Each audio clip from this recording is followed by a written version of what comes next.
Hello বন্ধুরা, welcome back to my channel. তোমরা সবাই কেমন আছো? আশা করছি ভালো আছো, আর আমিও ভালো আছি। তো বন্ধুরা, গরম তো প্রচুর পড়েছে, আর সত্যি কথা বলতে এই গরমে ভালো থাকাটা কিন্তু একটু মুশকিল হয়ে যায়। তো এই গরমে যতটা পারবে ঠান্ডা জিনিস সত্যি খাওয়া ভালো। আর এমনিতে ঠান্ডা জিনিস আবার বেশি খেলে এদিকে ঠান্ডা লেগে যাচ্ছে। দই, লস্যি, লেবু জল, কুলফি মালাই, মটকা যা যা আর কি রাস্তা দিয়ে যায়, আর 2-3 দিন পর পর খেলেই ব্যাস ঠান্ডা লেগে গেল, আর কথা বলতে পারছি না, গলা ব্যথা।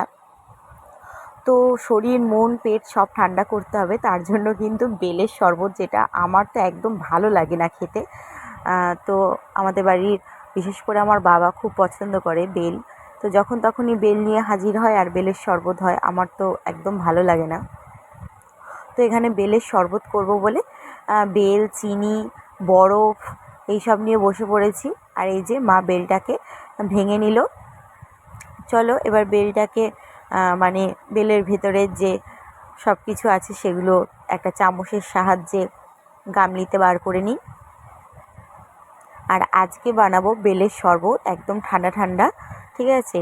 তোমরা বরফ নাও দিতে পারো, ঠান্ডা জল দিলেও হবে। তো আমাদের তো ফ্রিজ নেই, তো আমাদের যখন ওই বরফ টরফ পাওয়া যায় না, তখন আমরা একদম কল থেকে, আমাদের বাড়ির পাশেই একদম কল, তো সেখান থেকে একদম ঠান্ডা জল নিয়ে এসেই আর কি আমরা বেলের শরবত বানাই।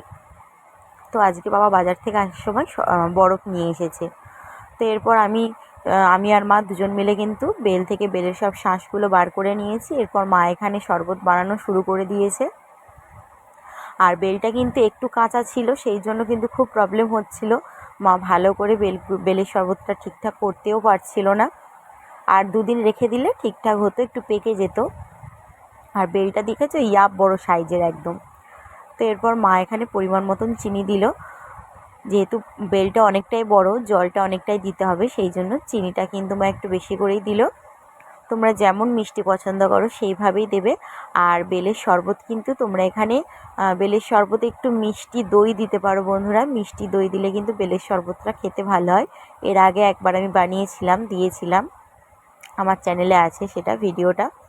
তো আমার বেল দিয়ে সবসময় ভালো লাগে না, সেই জন্য বেল দিয়ে বলছি, দই দিয়ে, সেই জন্য আজকে শুধু প্লেন বেলের শরবতই হবে।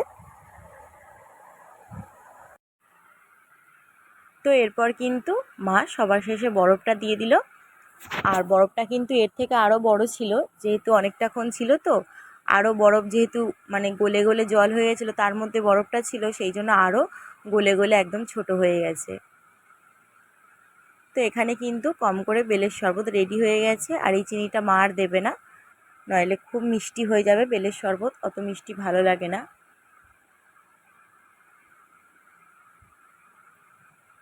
তো একটু বরফটা গলে যাওয়া পর্যন্ত অপেক্ষা করতে হবে, তারপর বেলের শরবতটা পুরোপুরি ঠান্ডা হবে আর খেতেও ভালো লাগবে। তো আমি খাবো একটু, পছন্দ করি না, তবুও যখন করে হয় তখন একটু একটু করে খাই।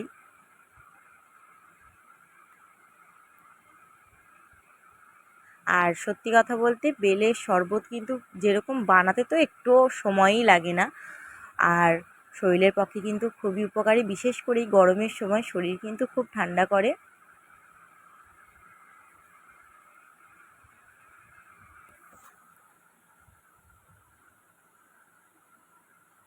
চলো এবার গ্লাসে তুলে নিই।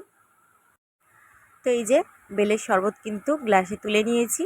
চলো সবার প্রথম যে পছন্দ করে তাকেই দিই, আমার বাবাকে। আর বেলের শরবত যেমনভাবেই বানাও না কেন ভালোই লাগে খেতে। তো দেখো, মুখে নেওয়ার সাথে সাথেই দারুণ দারুণ। তো চলো বন্ধুরা, আজকে ভিডিওটা এই পর্যন্ত। তোমাদের কেমন লাগলো অবশ্যই কমেন্টে জানিও। তোমরা ভালো থেকো, সুস্থ থেকো, নিজেদের খেয়াল রেখো। আর এই যে আমার সোনাইও এখানে বসে পড়েছে বেলের শরবত খাওয়ার জন্য, দেখেছো? মা একটু একটু করে দিচ্ছে গ্লাসে, চুমুক মেরেও খেতে পারে না, একেবারে একটু একটু করে দিলে একবার ঢোক মেরে নেয়। আর দেখো, আমার সোনাইও কিন্তু বলে দিয়েছে বেলের শরবতটা টেস্টি টেস্টি হয়েছে।